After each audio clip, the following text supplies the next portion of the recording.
Oh, where's the clicker? Is this it?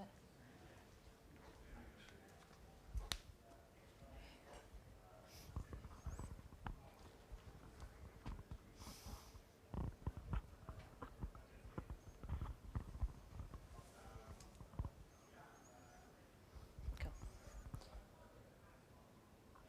Hi, so today we're going to be talking about from personal to social finance. Before we get into the talk, I'll just do a quick intro. My name is Rachel. I'm a founder of a project called Good Ghosting, which is a DeFi saving application.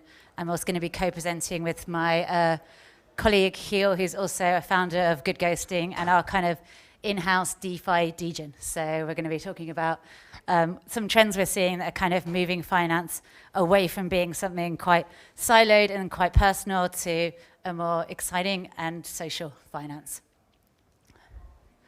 So first of all, if you think about traditional finance, it is really pretty much a solitary affair. Like you have your personal savings account, a pension, an ETF. I mean, maybe you have a joint account with your spouse or some accommodation for your immediate family, but it is essentially just for you. And really, this is just because, I mean, this is how banks work. You sign up as an individual entity, you do your KYC, blah, blah, blah, blah, blah, and then you go along like this. And it's all a bit lonely and a little bit boring, I think, to be honest. So we can look at some more fun things today. But having said that, of course, in the kind of non-DeFi world, there's been quite a number of examples of kind of social finance. And when I was researching this, a couple of things jumped out to me about these examples of social finance. One, they're often for people who are, otherwise cut out of mainstream traditional finance. And two, they often hold like a very important social function as well as just being purely financial vehicles. So the first one is something called rotational savings and credit associations, really popular throughout the world. They're called like TANDAs in Latin America. I found like there was over 200 different names that I could find for them when I did a bit of research. So yeah, huge globally. And they pretty much operate like this diagram shows. It's a group of people. Everyone puts in some money every month, for example, and then one person receives all of that money, and it rotates around until everyone has received a payout. It's got a number of benefits, particularly if you don't have any access to loans. This could be a really great way to kind of get access to that. Lowers the risk of inflation, and it has quite an important social functionality. I was reading about people who'd emigrated out of Mexico and found like TANDAs in LA were like a really important touch point for them to kind of connect with the community when they're outside of their home country. Local currencies, this is the Brixton pound. I'm from London, so I remember this coming out. It's quite a fun experimentation to kind of increase spend in local areas and circulates more quickly than traditional finance, etc. Investment clubs. So of course, since the beginning of time, people have kind of invested in groups, but this has really happened formally from around like the 1900s onwards. And in 1995, there was around 35,000 investment clubs globally. I imagine it's a lot more than that now. And this photo of some delightful grannies is actually an investment club called the Beardstown Ladies that they were also finding that they were kind of cut out. Traditional stockbrokers weren't taking them very seriously, wasn't really fitting the image of somebody who wanted to invest in the stock market at the time. So they made their own investment club and were meeting up like on a monthly basis to do this. And they actually got super famous. They published some books and caught the imagination of a lot of people. But actually, in the end, it turns out their results weren't quite as good as they proposed. But it still goes on to this day. And again, it was feeling like a very important social functionality. It's that kind of meeting up regularly and having a gossip as well as doing some investment there as well. So before we look at some of the trends, just some of the limitations, what has stopped kind of social finance really kind of scaling before now? Well, we can see with like TANDAs and investment clubs, it's still largely kind of a trust-based thing. You certainly don't want to enter a TANDA with people you don't know. It's a quick way to lose money or you don't trust. So it's hard to scale it. There's regulatory issues. And still for most people, they're kind of reliant on CeFi, so having that siloed experience. And we can see here, with Web 0.1 to Web 0.2, it changed everything in terms of like media and consumption, but largely, pretty much remained the same with our bank. And of course, we have Web.3. So we've got all these new crazy connections. This is not a literal diagram. It's just to show the different connections that are now possible in this kind of web of opportunities. So now I'm going to pass over to Giel, who's going to explore some of the trends that are happening at the moment in DeFi that are actually facilitating a more social approach to finance and something quite exciting. Yeah, so thanks for that, Rachel. So yeah, we see a lot of new opportunities that pop up in DeFi and digitally in a more broad sense, so in online culture. And one of these is the digital identity. Because at the moment, your life is predominantly, especially during lockdown, online, you're connected more. And in the Ethereum space, this means that your wallet can also be considered not only your financial identity, but also your social identity. You can deduce a lot from it. For instance, we saw the rise of NFTs that can represent all kinds of decisions you make, both financially and socially. We, for instance, have like the proof of attendance protocol, so like POAPs, of which all of you probably collected a few by now, to really prove you were somewhere and attended an event.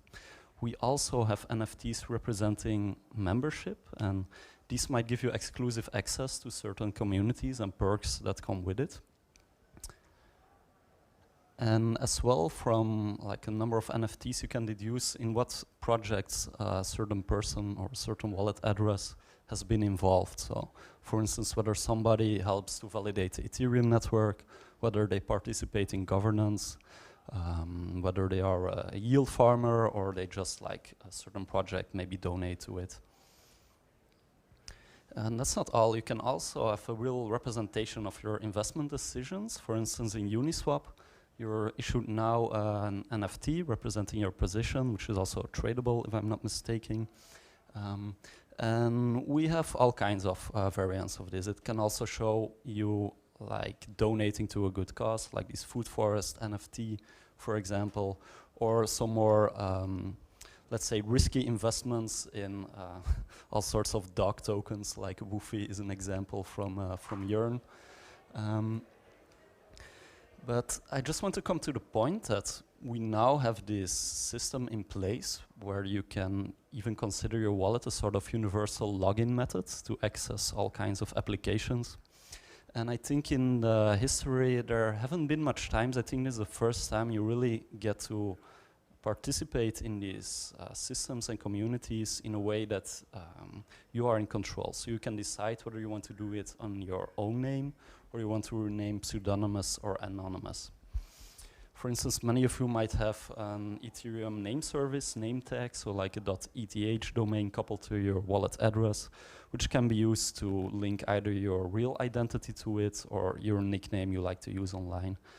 And this can have like some real benefits as well. Why? Because this really provides a unique digital fingerprint. We have some experiments going right now where they are trying to give you a credit score based on your on-chain activity. For instance, ArcX, they're developing a DeFi passport which might give you better interest rates or better borrowing conditions in a different project.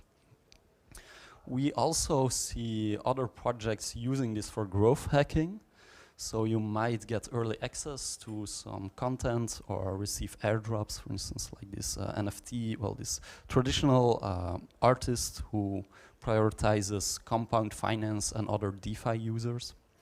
So you can indeed like really consider your crypto address a form of digital passport. That's not all. We can even take it one step further. Like currently, many of the firms in crypto even hire based on your on-chain activity.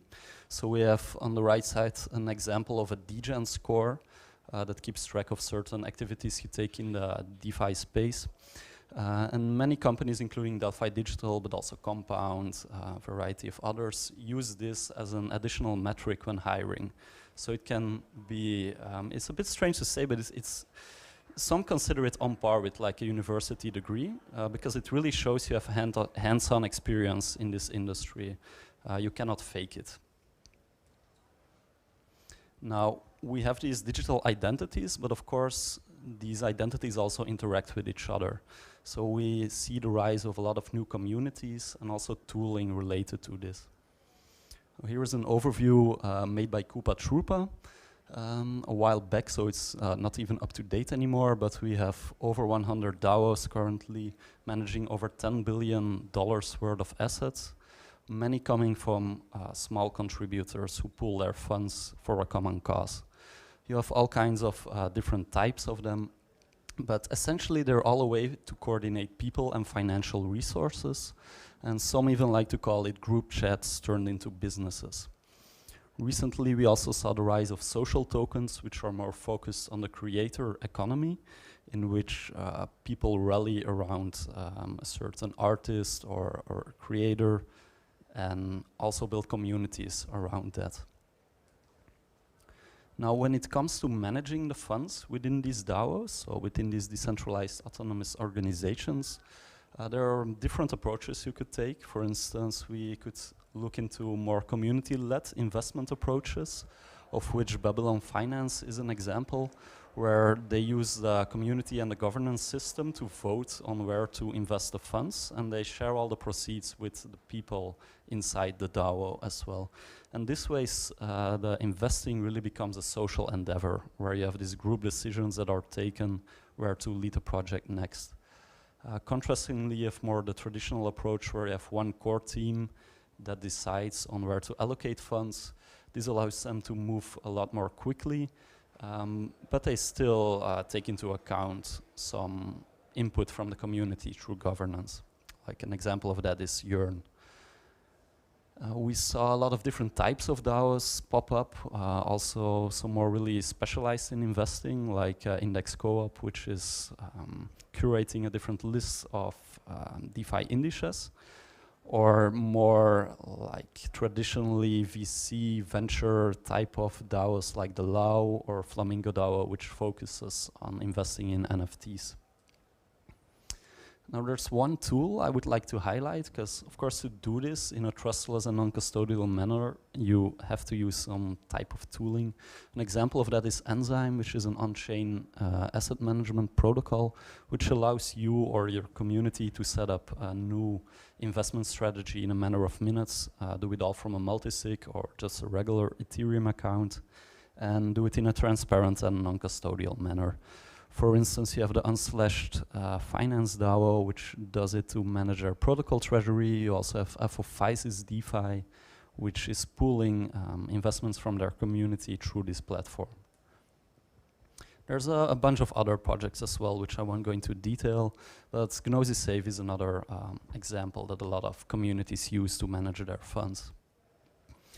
There is one like little experiment that's going on right now, which is called Coordinate. It's developed by the Yearn team, and it's a way to pay out wages within a community or within a company.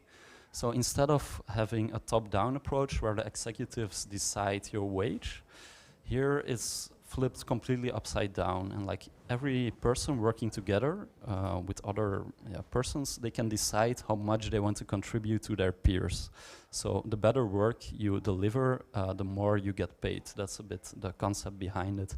And it's used by multiple projects right now. Bankless is using it, a few other crypto projects, to experiment with this peer-to-peer gifting and deciding on new ways to like earn money.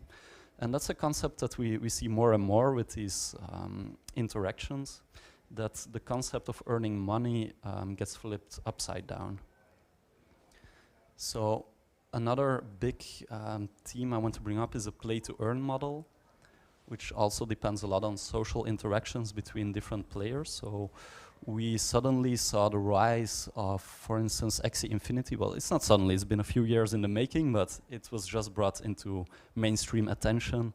There are over 500,000 players daily using it actively, many from emerging countries like the Philippines, where people are actually earning a living with it. So instead of migrating to the West to come work certain job, they just stay at home, they form these communities, and they play the game to earn a living. So they have a scholarship program, for instance, where you can earn money, real money, without spending any money. Just have to dedicate time into playing the game. It's all running on a peer-to-peer in-game economy where the revenue is shared between all the players. So this also blurs the lines a bit between what you're doing digitally, what you're doing in the real world, like what is your job, what is just recreation. When it comes to play-to-earn games, there's also a multiple of experiments like Aavegotchi, which uses yield-generating NFTs and runs on a community-owned basis. So it's also a DAO in which players can earn quite big sums of money just to complete a game. For instance, the last rarity farming season had over $2 million worth distributed to the users. So yeah, that's, I'll bring it back to Rachel. Cool. So the last thing that we're going to talk about is gamification. Now, of course, this is a theme just in like finance and like fintech generally, but I think gamification works a lot better when you put it in a social setting because we're social animals and it's just a lot more fun. So we can see a great example of this is like Pull Together, which is like the no-loss lottery, which really allows you to get quite substantial sums by not actually, even buying a lottery ticket. And they themselves have moved over to a DAO, so they're kind of going to this socially coordinated. There's combined tickets with pods, all these kind of things. So super exciting. And then warning, small shield from our project. We are in the space of gamified social savings. So Good Ghosting is a social saving pool. Basically works like this. So the pool will run for a fixed amount of time. You make regular deposits into it. We move it somewhere where it's going to generate some extra income. So at the moment we're on Aave, on Polygon. And then at the end, we split like the interest amongst everyone who hit those regular savings. It's also sponsored. We actually did launch a pool yesterday to coincide with ECC. So if you're curious to try it around, you can go to goodghosting.com and you can check that out. Yeah, we've incentivized it. So you'll get a minimum of 5 DAI if you complete it, but probably more depending on the interest and how many people stay in the game. If you're the last person standing, you'll get a lot. But we're like encouraging users to kind of build better financial habits and doing it in a social setting. So this is our UI. We found out when we did user testing that people are super interested in how other people in the pool are doing. They really want to know that they're doing well, but they also want to know they're doing better than other people. And I think this speaks to something quite deep in the human psyche. Yeah, we're going to add more gamification, explore this area as well. So that's that. Yeah, this is a diagram a community member made for us of how the kind of pool works at a high level. Yeah, and then just in conclusion, so basically like looking at all of these themes with, your address becoming your like online profile, something you can use to get a job, something you can use to get, airdrop, something that's quite dear to you and you can be quite proud of. Like tokenized online communities, DAOs, a huge explosion we've seen in that. All of this happening in a composable way, like we build on top of Aave, we don't need to ask permission to do that, anyone can do these things. So there's so many possibilities open to us. And then like bringing elements of gamification into finance, which kind of has been traditionally like by ourselves, a little bit lonely and kind of a little bit stale really. So we're kind of now in this moment where we're all kind of playing this massive kind of online game of DeFi with all these different areas in it. It's super exciting. It's obviously going to evolve in many ways that we can't see now, and I think that is what is exciting about this industry. Yeah, and then just to kind of round off, just got a couple of quotes which I think kind of can sum up some of the nice sentiment that's available. So like Axie Infinity, the Web 2 mindset is, if it's successful, the founders make it. With Web 3, if it's successful, everyone makes it. So it's a really nice opportunity. And then Meta Cartel, if you want to go fast, go alone. But if you want to go far, go together. So yeah, we can go together on this journey of social finance and see what we find. Yeah, that's it. Feel free to kind of reach out to either myself or Giel on Telegram or follow us on Twitter. We've also got a Discord if you want to find out more about Good Ghosting and what we're doing there as well. Yeah.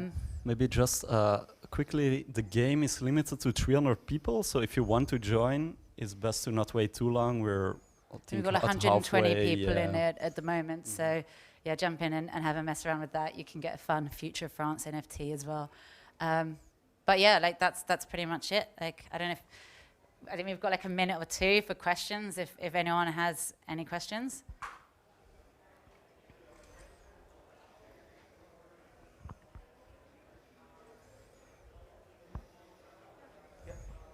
Hi. Finally, I meet you. Nice to meet you. Oh, nice to meet you. Yeah. So actually, I have a naive question. What happens if everyone is a good ghost?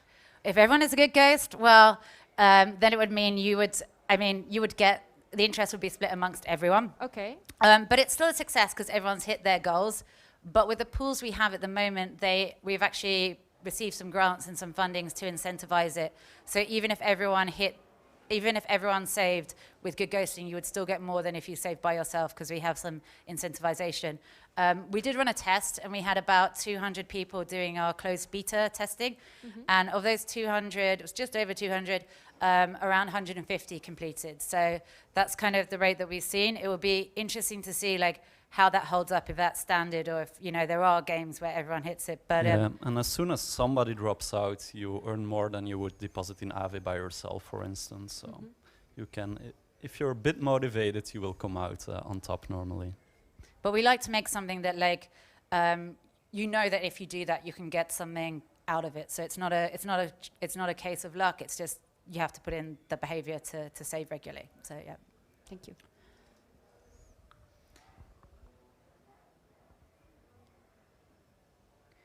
Cool. Well, if no questions, thank you. And thank you for having us. Thanks a lot.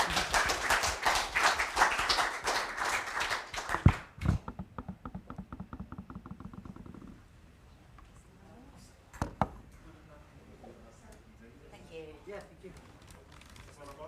Pretty sure that was great. Intermittent.